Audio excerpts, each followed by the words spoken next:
Welcome to the Bring Me to Life podcast, awakening humanity to spirituality and higher consciousness. This is episode 90, and today we have Anabel Humble of JAH Healing. She created JAH after her father passed away. I asked her why that inspired her to create JAH Healing and how she was able to let go of her anger from her father's death. It's a very inspiring interview, and I think you will all enjoy it very much. We'll be right back with Anabel Humble. For many of us, spirituality is just the quest to find essence or true meaning and to really just connect with a higher consciousness. Welcome to the Bring Me to Life podcast. Connecting with your spirituality is very important in this life. By becoming mindful of all of that, you can realize where you are and if that is leading you to where you want to go. Listen to the little simple things, because it's those little simple things that are going to shift you vibrationally in such a way that will prepare you to become very intuitively minded and ready to step forward on the next part of your path. I hope you can feel the love that's inside you, it's inside me, that connects us.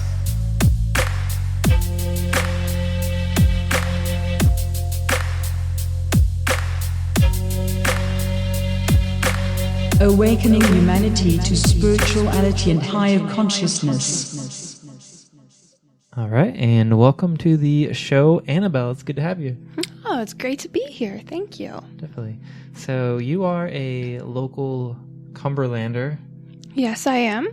And that's where we're based out of. So it's good to have somebody local in studio doing a podcast. And I know you do a lot of stuff.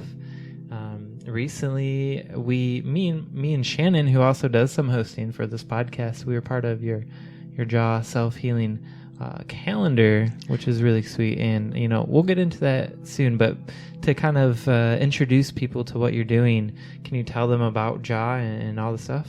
Yes. Okay. JAH Self Healing Arts. It is my mission to the world to help heal humanity. I want to awaken humanity and bring the earth together. This starts with yourself. This starts with healing yourself from the inside out, paying attention to what you eat, what you sleep, how much you exercise, how much you meditate, how you connect with nature, how you connect with yourself, with others, friends and family, and the source. How do you have a relationship with God or the source of everything? If not, do you have a really good relationship with yourself? Do you have a lot of self-love? We are not to the extreme of anything. We want to keep complete balance in the middle. So we are not, everything has to be positive, and we definitely do not focus on the negative. We focus on reality. We focus on what we can observe with our eyes, ears, mouth, heart, feeling, our energy, and we focus on staying balanced and aware. Mm-hmm. And so you said earlier it's kind of like a network. Yes. So then there's JAH Self Healing Arts, and then we have branched off. We have JAH Outdoors, which focuses on hiking and survival. We have JAH Models, which is a new take to a modeling agency. Many modeling agencies treat their models like objects, like walking mannequins. We want to help models that want to work in the field of fashion or just have their beauty recognized. We want to help them become the best that they can be, become balanced in mind, body, and spirit, and be able to clean themselves out to look their best, but not through chemicals or products that you would buy at a grocery store, through herbs and natural healing remedies and a meditation. Wow, sounds like this whole JAH thing, it has a lot of different aspects to it. Can you take us to the beginning? Like what created this in you to want to create JAH Self Healing Arts? Well, I've always known I want to be a healer. From being a very little girl, I would pick up plants and meditate on them to try to heal them. I would see people, old people, young children, especially young children. That's where my heart really is. And I would see how eager that people were to learn and be their best, but without the right guidance, it's really hard to do so. And then whenever I was 15, my father passed away. His name was Johnny Allen Huckabee. And that right there was a turning point for me in my life. I had lost a lot of people around that time. My boyfriend also had passed, and I needed to take time, and I basically took the next few years to really heal myself. And through all the self-healing I did, I was able to put together this program that could help others heal and to help others explore their minds, their bodies, and be the best that they can be. Mm-hmm. So it seems like your father was a really big influence in your life? Yes. He was the biggest helper I've ever known. He would take his shirt off literally and give it to somebody else. He would take food. If we only had a certain amount, he would take half of it and give it to a family that did not have any. He even would help,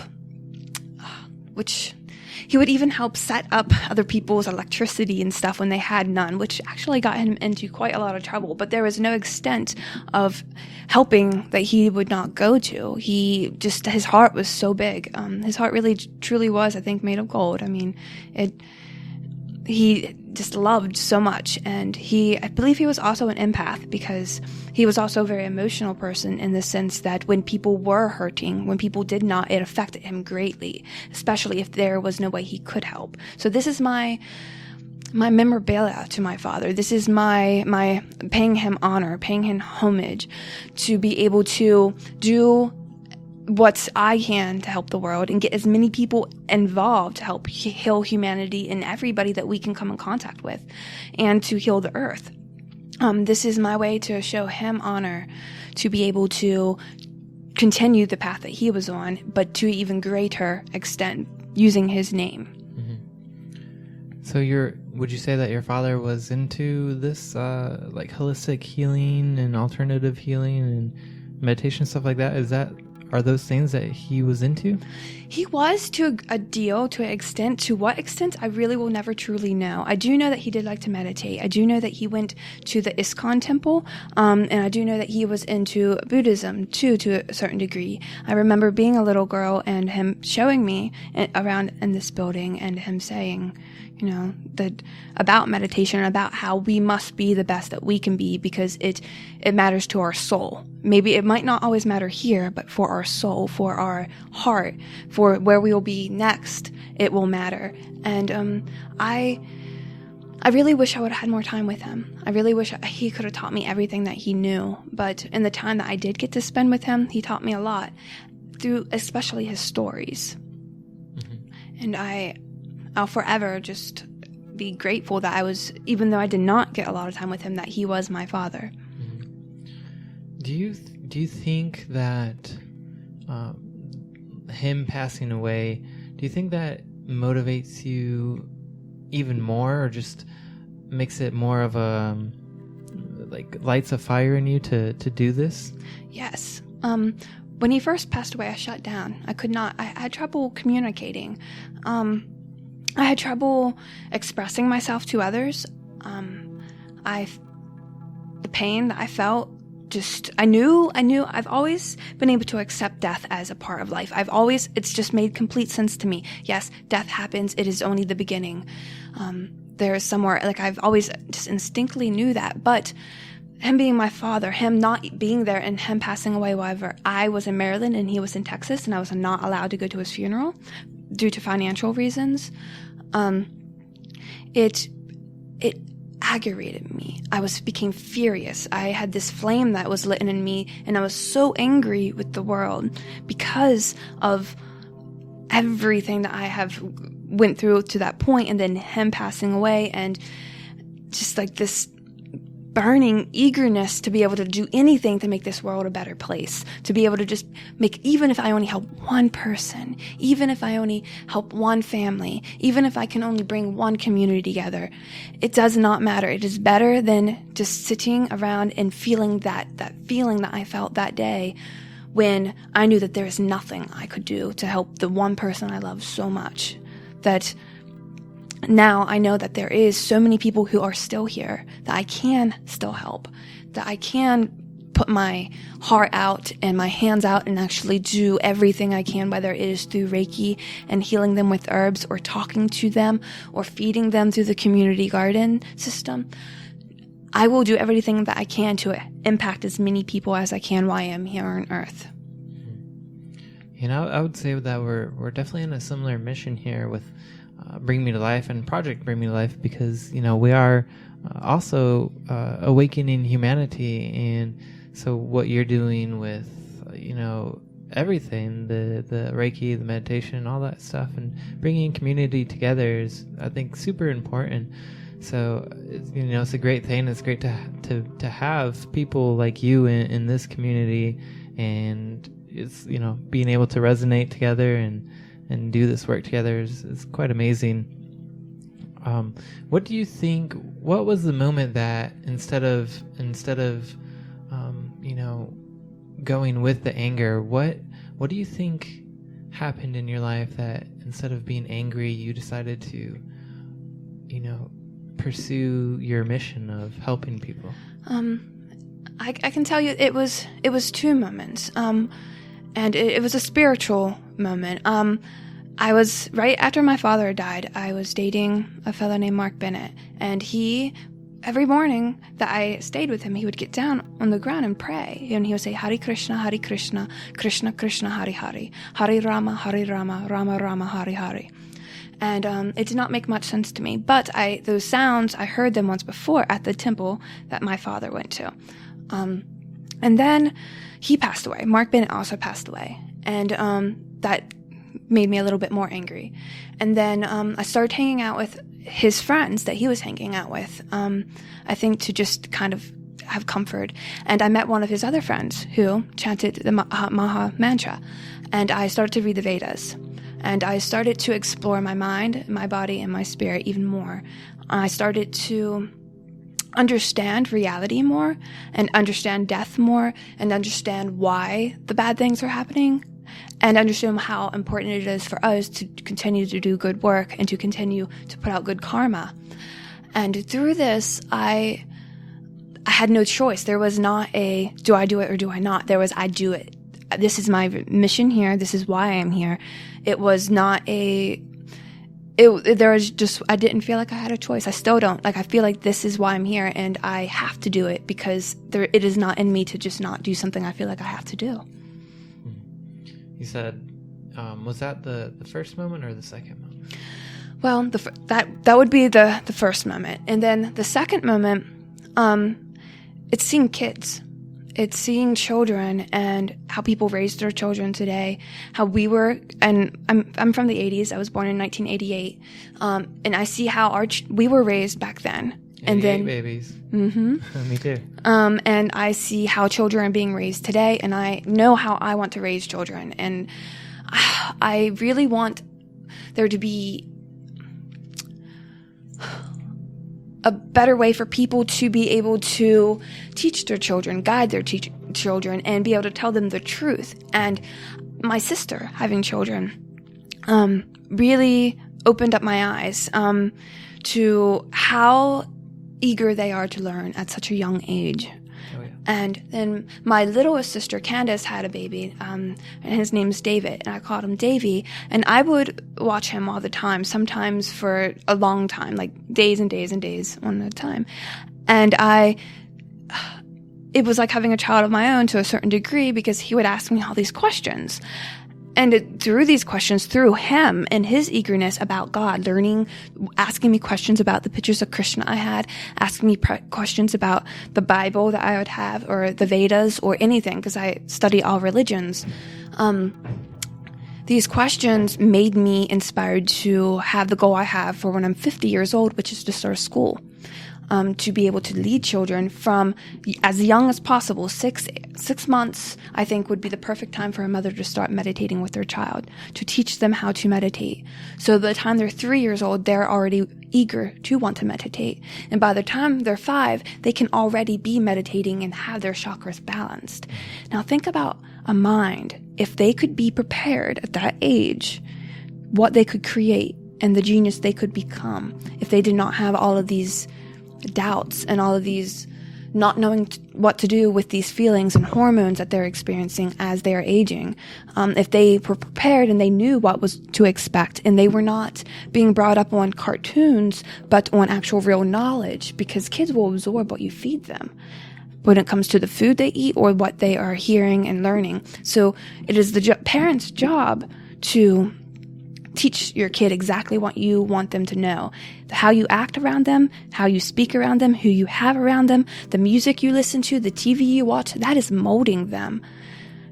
So the second thing that really clicked me is like, we could mold the future through the children, but we have to do it in the most positive, purest way possible, which means we must get them to understand themselves first at a very young age. We need to get them to understand their biology, what they will go through, their spiritual connection to the source and what they are capable of, and to get them to understand the duality. And these things, many people think that young children should not be taught, but if you understand death, if you understand where we stand on this earth and the fact that we do impact this earth, whether in a negative or a positive way, we are making impact here. If you understand that as a youth, your mind is going to explore all the possibilities of how we can make this a better place as you age. Yeah, definitely, that resonates so much, and it is so important to, be a good example for the next generation. I know that the millennial generation is starting to take over, and I'm really witnessing a whole lot of really positive people doing really positive things. Yes. And businesses with sustainable, plans, and just all these people doing really great stuff. It really gives me hope for the future, because they're going to have their children, and their children are going to, see how they're doing it, and they're going to have a better start than I would say we had in the 80s. Yes. And so I think that's really powerful, and it's really great that you said school, because when we created a business plan for Project Bring Me to Life, the end of the plan was to create a school as well. So awesome. And I know a lot of people out there who are doing the same mission, who also want to start a school. So I think all these light schools, these alternative schools, or just holistic, conscious, spiritual schools are going to start popping up. And I wouldn't tell anybody that just because Donald Trump is in office doesn't mean that things are going to get worse. I have a whole lot of hope for the future. And one great thing I saw, sorry to bring up the Trump, no, but it's fine. No. And during his inauguration, there were so many people out protesting, and then within the last week, there was this women's march about not being divided, and there were hundreds and hundreds of thousands of people just in all different cities marching for equality, and also Shia LaBeouf, who has some crazy things going, but he just started a live stream that you could go to right now. It's just a live stream of this spot in New York where people go and they stand there, and all they do is they chant, "He will not divide us. He will not divide us."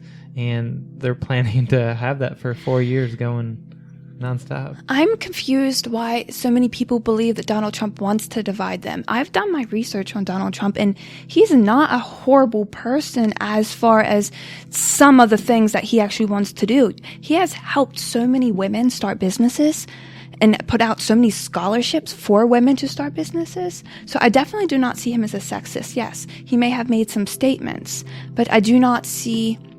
I do not think that he is the evil that people make him out to be. I think that he is in a big shoe to fill. Being a president, that is a big, big job. Now, I do hope for him the best for that. I do not... I do not know if he will be the next Hitler, and I do not know if he will be like the greatest thing that's happened to America.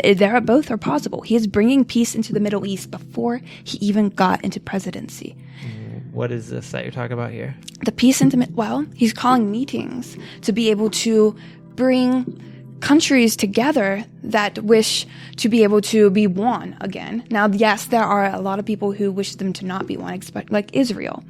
But if we could do that, that could actually stop much of the war there. if we could just get people to actually be working together in the Middle East instead of being against each other in the Middle East, that could be great for the entire world. And then if we could get people together in the United States to not be divided by racism, not be divided by sexism, not to be divided by a two-party political system, not be divided by whether you're rich or poor. We have all of these little wars going on between people in the United States. It's going to start a civil war. And I think that this is planned. I really, truly believe that these riots are planned by bigger people, by the same people that are controlling the shadow government. I believe that they are also controlling these riots. And I believe that they plant people there to be more violent, to make the liberal movement look worse. And I also believe that they did that for the Trump people as well. They planted people in the Trump area that were a little bit more violent and were a little bit more radical to make them look worse. And they're just trying to make the poor people hate the rich people, the black people hate the white people, the women hate the men. So we can be all focused on these they are big issues, but they're not as big as world hunger.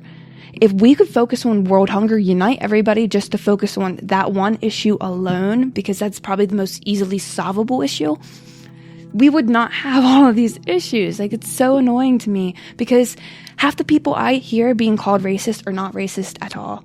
I've been called racist before. I'm not racist.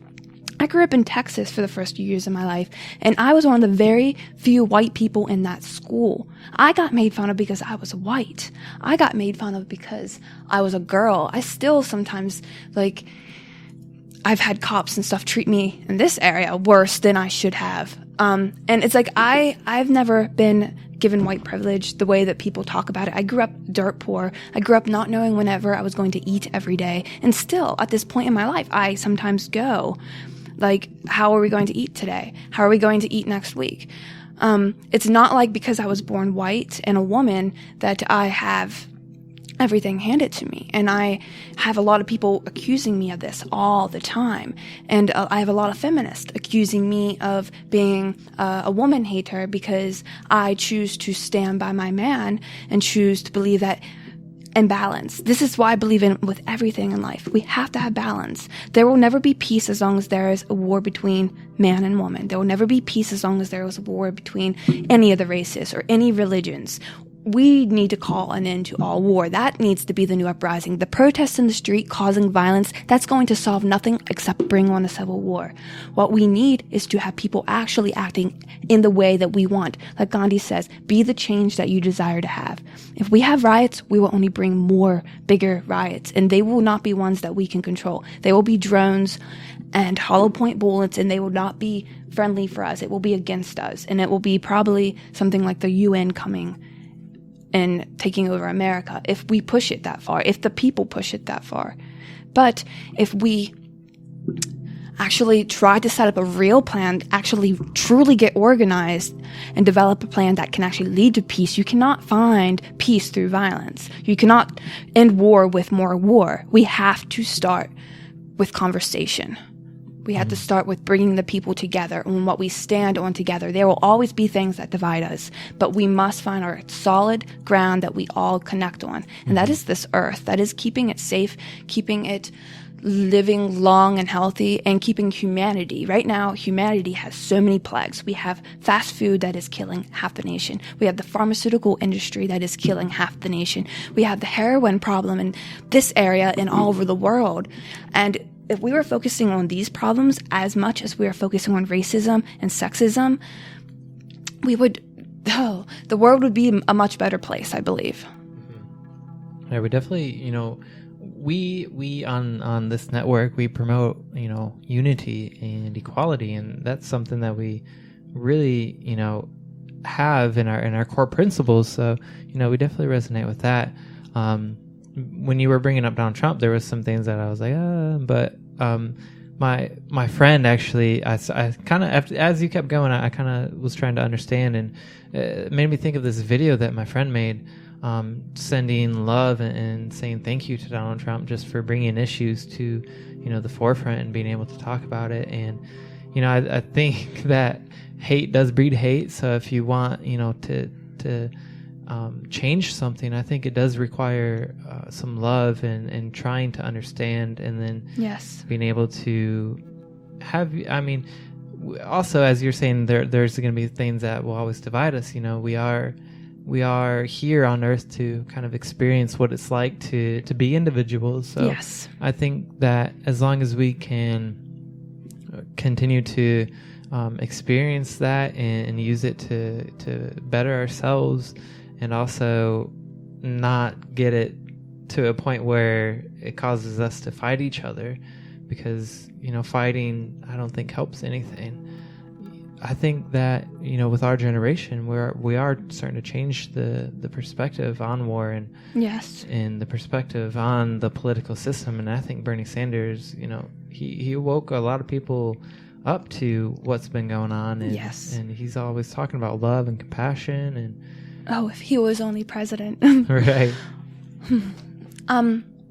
I think that actually Bernie Sanders did wake a lot of people up, especially on the war on drugs. If we could put as much initiative as we have put into legalizing marijuana, into if we could just put that initiative into something like bringing down the pharmaceutical companies or putting an end to world hunger, that would be great. That's what I want to see people doing. Because yes, the war on drugs, that is a big issue. We need to be able to have access to the plants that God gave us, to the plants that earth gave us to heal. Even in the Bible, it says that we must use the plants and the seeds of those plants and the herbs to heal. That is what God gave us to heal. That is also what God gave us to eat, and the fruits and the vegetables. That's a different conversation for a different day, though, there. JAH Foods. Yes. Oh, yes. JAH Foods. That's going to be a big, because we will have recipes for everything under the sun, and we'll have a YouTube channel where we will be putting those recipes up. Actually, our YouTube channel is going to be going up very shortly.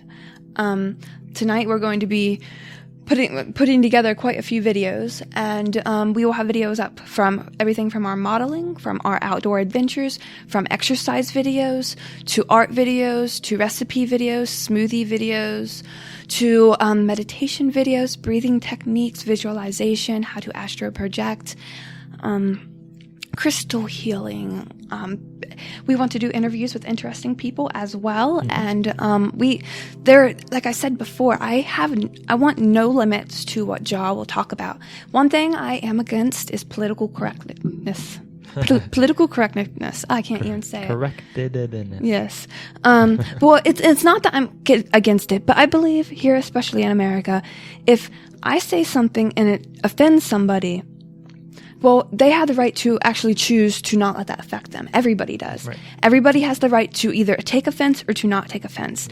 I might say something that might make somebody else truly happy and bring a lot of people together, but that could offend somebody. Definitely. I do agree that there are certain things that it's just you should not be rude to others. We should all live by a moral code. We should not be putting other people down just because they're in a certain state, race, religion, or even state of being, of health. Because, I mean, some people were not taught. I mean, we only have what our parents taught us and what we learned ourselves. So it's our job, if somebody's lacking information, to give them the information. Don't make fun of them because they're lacking the information. Right. But as far as being able to say something on air without somebody saying that you can't say that because it offends a feminist, or you can't say that because it might offend somebody in another country, I believe that there needs to come to an end to that, because it will get to a point where we'll be living in a society where everything is controlled that you say, everything that you do is recorded, and everything that you out in public will be video cameraed. And actually, sadly, I think that we might be coming to this closer than we actually would like. But I don't want it to be this George Orwell society so soon. When you were talking about political correctness, I did resonate with that, because I think that when you're trying to say information and somebody focuses on a specific word, like for example, on our Twitter, it says that we are awakening humanity to spirituality and higher consciousness, and somebody tweeted us and they said, if you focus on the higher consciousness, it's going to distract people from, you know, whatever, waking up or whatever. And so I I've been thinking about it and was trying to understand where they're coming from, but higher consciousness, I think, is a great term. Yes. And Yes. but like he was focusing so much on how that is politically incorrect. Mm-hmm. I think that is actually the distraction, is focusing on exactly what something is and what it means, because words are always changing meaning and substance. And so I think like what you're saying is we don't need to always have to focus on what's politically correct. Mm-hmm. Just focus on, what we're feeling and what resonates. Yes, let it truly come out of your heart.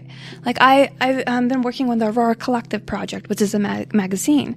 Now, the group decided, the Aurora Collective group team has decided that they want it to be mostly mainstream stuff, so we can gather a larger audience. But doing that, there are certain projects that we can't touch then. And then it also means that we have to stick to this political correctness.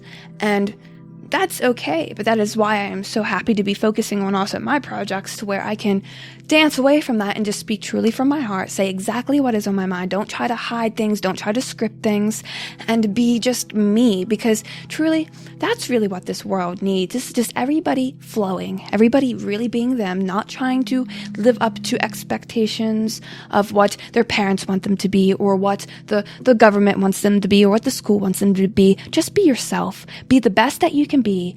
Use all your guidance and all your morals that you know of, and just truly live with love. Mm-hmm. Brilliant. So this whole thing that you're doing with JAH and everything else, it's really sweet. And earlier you mentioned something about JAH Outdoors. Yes. And for anybody who lives in Cumberland, you're doing a hike. Right? Yes. It will be for the more adventurous type, because it will be on January 29th, which is a Sunday at noon. We will be meeting at Rocky Gap State Park, and we will be meeting the area with the bike, or the area of the beach. Like when you come in, if you want to go to the beach, we'll meet there, and then we will figure out the exact place that we want to hike. It might be cold and it might be a little snowy, but we're going to do it no matter the weather.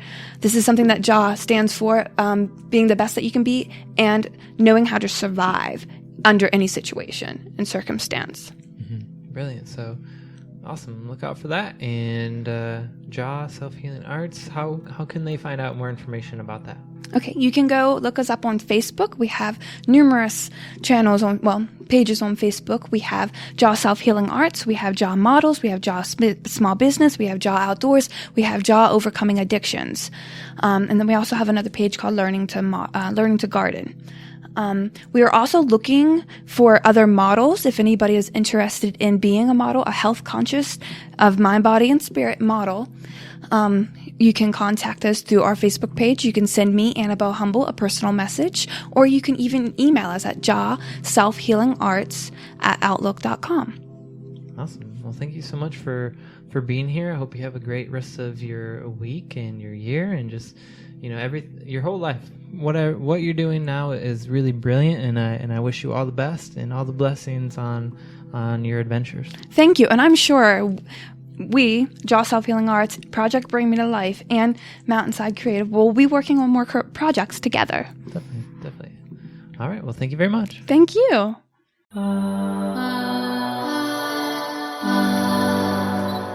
Thanks for shining on with us.